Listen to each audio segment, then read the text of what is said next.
que nos hablará un poco de los puntos finos, Reforma 2022 y Carta Aporte. Adelante, Narciso. Gracias, Denise. Bueno, antes que nada, permítanme desde luego darle un agradecimiento muy especial a Asientos Precom, una empresa que se dedica a la fabricación de asientos para equipo de transporte, autobuses y demás. Y desde luego a todos los organizadores de este foro tan particular que tiene que ver con el transporte en su edición del 2022. Estoy seguro que todos van a salir de aquí con puntos interesantes y fortalecidos en esta convivencia que tiene el sector. Y bueno, sin más preámbulo, y dado que el tiempo es poco, permítanme comenzar esta charla con ustedes, hablando sí, desde luego, de la iniciativa de reforma fiscal para el próximo año, y de ahí vamos a desprender una parte importante para dirigirnos a lo que es la carta aporte, que dentro del sector que ustedes manejan, donde se mueven, pues es la que va a tener realmente un poquito más de interés en este momento. Para la resolución nos haría falta mucho tiempo. Entonces, vamos a comenzar haciendo una pequeña línea de tiempo de lo que ha ocurrido, lo que está ocurriendo y lo que vendrá. Como sabemos, el pasado 8 de septiembre se presentó ante el Pleno la iniciativa de reforma de la Ley de Ingresos y la miscelánea fiscal. Tal como lo mandata la Constitución Política, se somete justamente al Pleno para que se haga su discusión, y esta tendrá que ir de la Cámara de Origen, que en este caso es la Cámara de Diputados, a la revisora, que es la de senadores, y regresará, si fuera el caso, que seguramente lo va a hacer, con aquellos resultados que deriven de las discusiones que ahí seguramente va a haber, y algunas estoy seguro muy acaloradas. Y bueno, la Cámara de Diputados tendrá que aprobar esta ley de ingresos por ahí del 20 de octubre. Como se pueden dar cuenta, estamos a 15, 16 días de que eso ocurra. Y el 31 de octubre, a finales, vaya, de este mes que estamos corriendo, se tendrá que aprobar también por la Cámara de Senadores. Si todo concurre de la manera que los tiempos marcan, pues por ahí del 15 de noviembre se tendrá que hacer la aprobación final, y pasada esta fecha, máximo a los 20 días, se tendrá que publicar en el Diario Oficial después de esta aprobación, para que entre en vigencia el día 1, en su mayoría seguramente, aunque también es probable que veamos que algunas disposiciones que ya se tengan esta categoría de ley entren seguramente en vigor en el transcurso del año, porque no es la primera vez que ocurre, ¿no? Derivado de estos ajustes que se van haciendo en las discusiones, pues de repente hay ciertos dispositivos o secciones completas que entran en algo que los abogados llaman vacatio legis, donde la ley queda ahí detenida por un tiempo y entra en vigor posterior al día 1 de enero, como debería de ser. ¿Qué vemos en esta iniciativa que se presentó por parte del Ejecutivo? Bueno, pues vemos el cumplimiento que en promesa de campaña se hizo y que durante estos años de la administración pues se ha respetado. No hay impuestos nuevos y tampoco hay incremento a los mismos, pero también tenemos que decirlo, eso es en el discurso, es en el papel, pero no necesariamente hay una carga menor en la parte impositiva. ¿Y por qué lo digo? Porque, bueno, que no haya un impuesto nuevo no significa que el contribuyente no va a pagar más. Que no se incrementen los impuestos tampoco significa ello. ¿Por qué? Porque el impuesto se calcula en función de una base y se aplica una tarifa o una tasa para ese efecto. De tal suerte que lo que estamos viendo es justamente que al considerar menos deducciones o requisitos más duros para estas, pues la tasa, de manera natural, es un resultado aritmético, pues va a ser mayor y por lo tanto la carga tributaria sería mayor. Pero bueno, sí también hay que reconocer que en el discurso, repito, pues los impuestos no están incrementando, ni tampoco hay nuevos impuestos. Pero déjenme comentarles que seguro todos hemos escuchado ahorita, de todos lados está este tema del famoso régimen simplificado de confianza, que tiene que ver con el impuesto sobre la renta.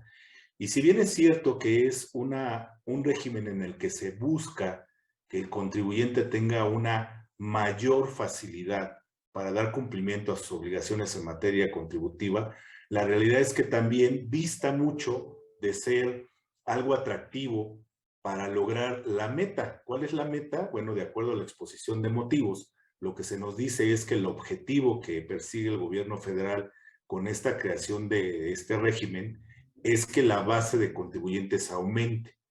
Una situación que se ha tratado de conseguir en por lo menos los últimos 15 años de este país, y a nivel Latinoamérica por lo menos llevamos 20 o 25 años buscando que ese mal, que ese comercio informal desaparezca o en todo caso pues se vaya a las filas del comercio formal y con esto incremente la base de contribuyentes.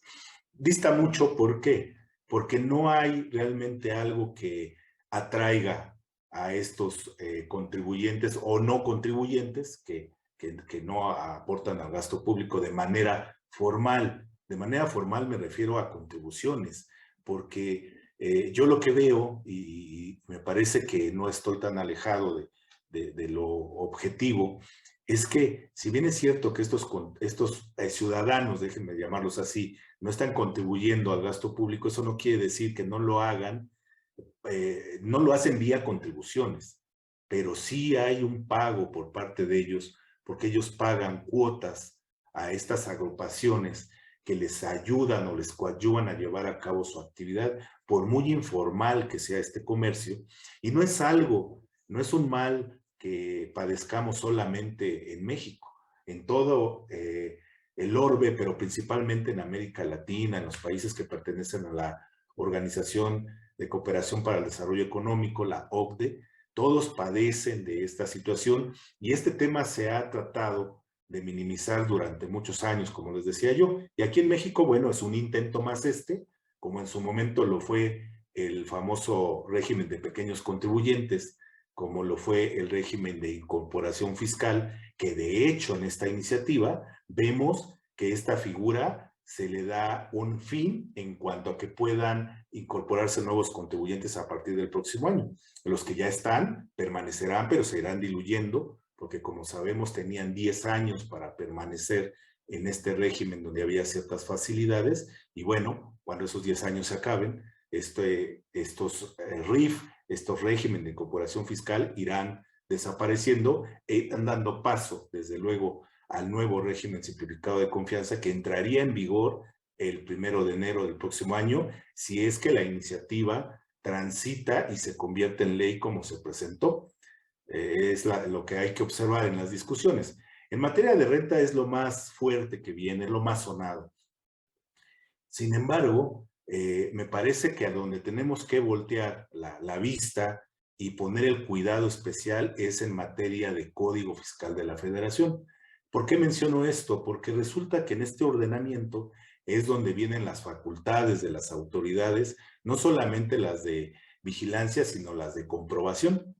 Y también vienen los requisitos de los famosos comprobantes fiscales digitales por Internet, que son, como lo sabemos, de un tiempo para acá, pero sobre todo hoy en día, la mejor herramienta con la que cuenta la autoridad fiscalizadora para vigilar el debido cumplimiento del contribuyente.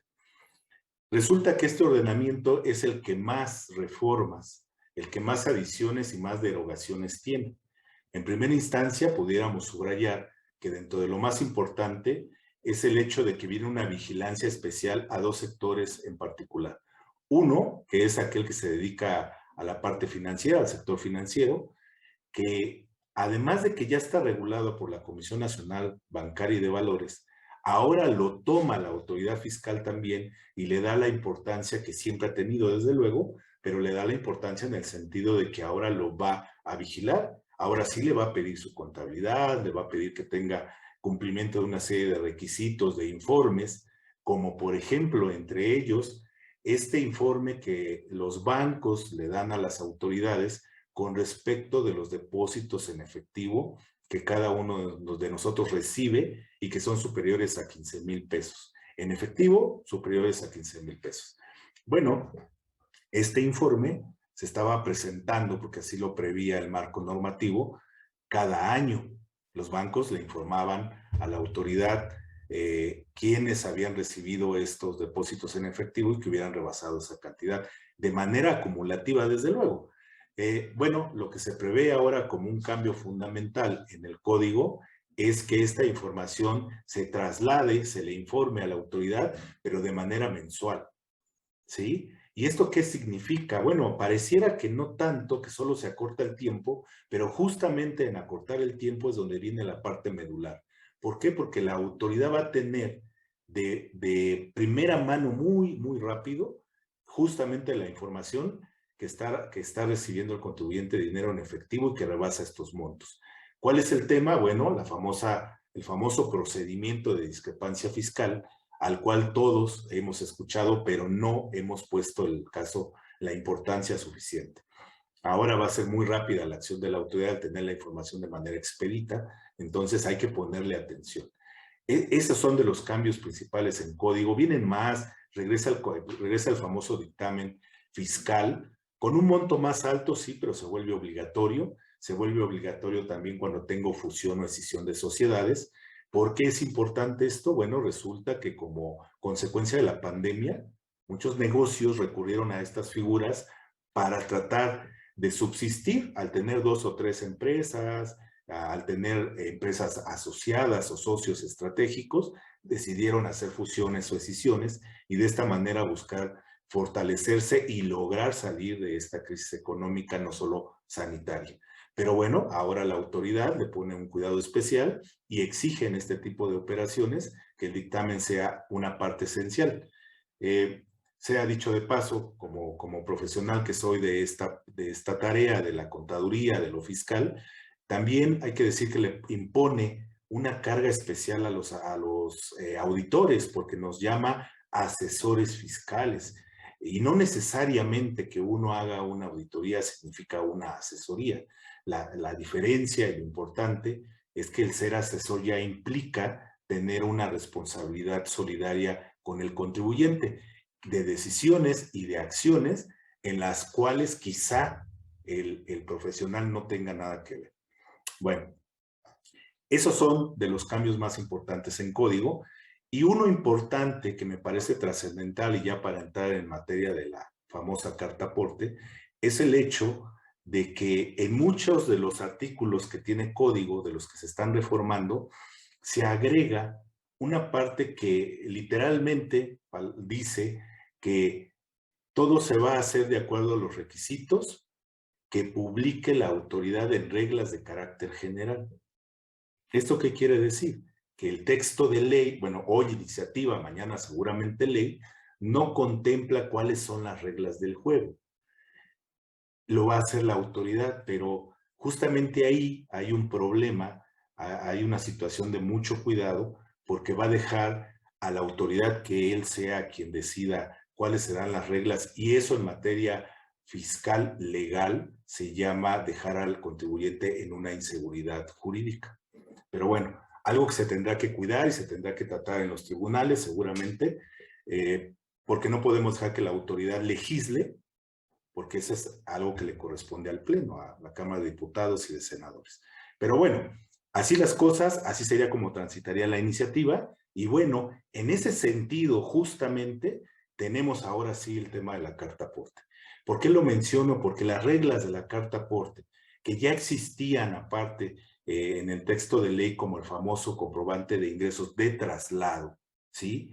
Que era para soportar, para demostrar que la mercancía pertenecía y se movía solamente para su entrega o para llevarla de un almacén al otro el mismo contribuyente y demás situaciones, ya existía. Bueno, ahora agregan este complemento de carta aporte, pero justamente el complemento de carta aporte viene en reglas de carácter general. En una resolución miscelánea nos sacan esta regla, la 2719, si no mal recuerdo el número, y ahí es donde vienen todas las reglas que aparte fueron publicadas el 1 de mayo del año que estamos corriendo, ¿sí?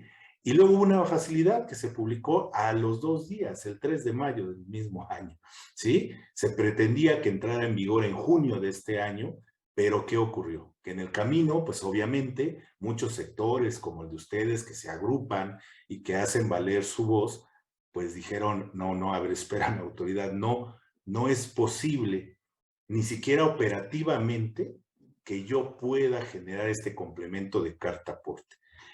En pocas palabras, ¿qué es el complemento de carta aporte?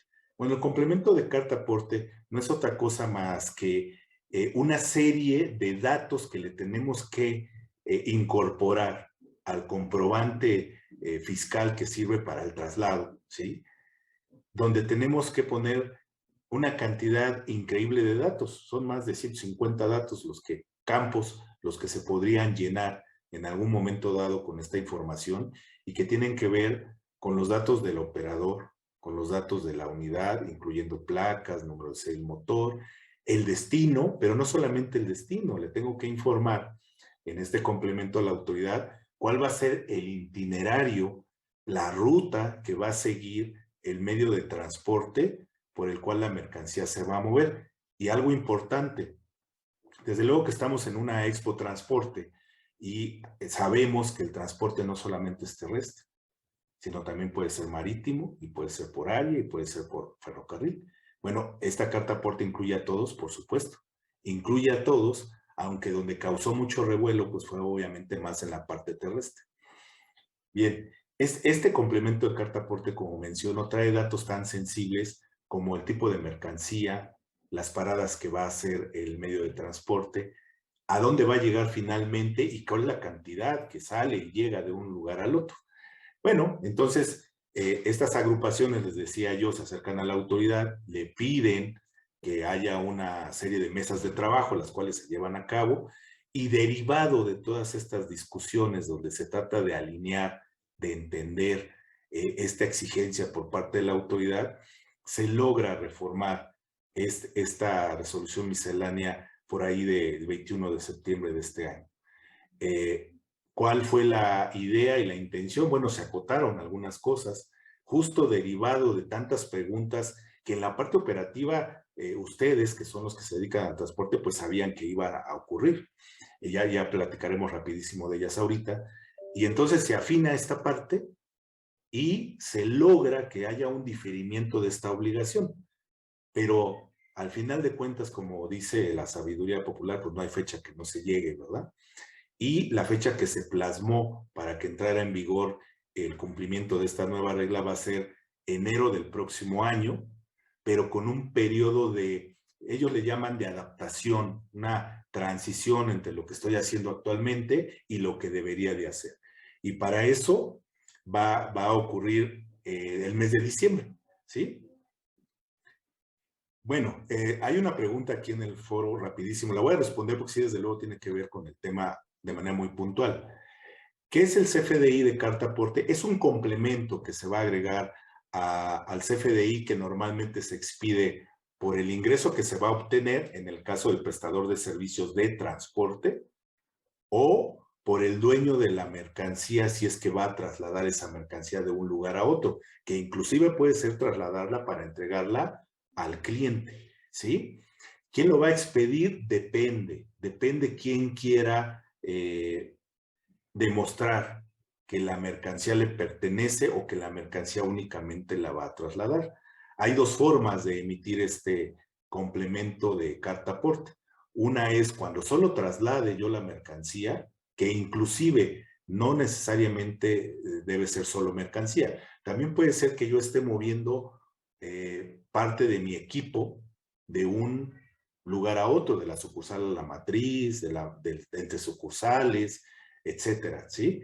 Y el otro, que va a ser el de traslado, que únicamente va a ser cuando se mueva mercancía de un lugar a otro, ¿sí? Ahí hay que revisar quién va a ser el que lo va a expedir, pero lo que la regla nos marca es que lo va a tener que expedir cualquiera de los que esté involucrados en el proceso de mover la mercancía. ¿Cuál es la intención o qué es lo que busca la autoridad con esto? Bueno, pues que no haya tanto contrabando, ¿sí? Que la mercancía, hablando de la mercancía extranjera sobre todo, que cruza la frontera y que comienza a transitar por el país, pues tenga demostrada su introducción legal al mismo y que además, obvio, pues se paguen los impuestos correspondientes por esta mercancía que está moviéndose en el territorio nacional. El día 29, les comento rapidísimo, hubo una publicación por parte del SAT a donde modificó esta regla, y emitió otras adicionales que tienen que ver con la carta aporte. Porque había una inquietud enorme por parte de todos los transportistas y decían, oye, pero si yo no uso vías federales, ¿qué va a ocurrir? Porque al principio no lo delimitaron. Bueno, ya en esta publicación reciente de hace unos días, lo que la autoridad dijo, bueno, de acuerdo con el aplazamiento que estoy haciendo, también voy a alinear los supuestos en los que tienes que emitir este complemento de carta aporte. Y uno de esos elementos que se cuidaron mucho, ahora sí se hace referencia a que si en algunos casos yo no toco las vías federales, no voy a estar obligado a emitir este complemento de carta aporte.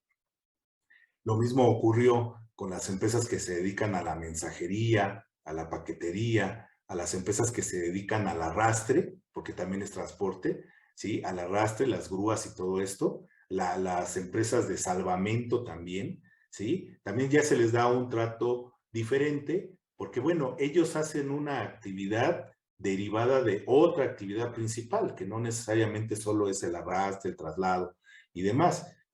Por ejemplo, en este caso, las empresas de mensajería o de paquetería, ellos tienen una prestación de servicios distinta que conlleva dentro del proceso, sí, un tramo de transporte, pero no el tema de ellos es el transporte.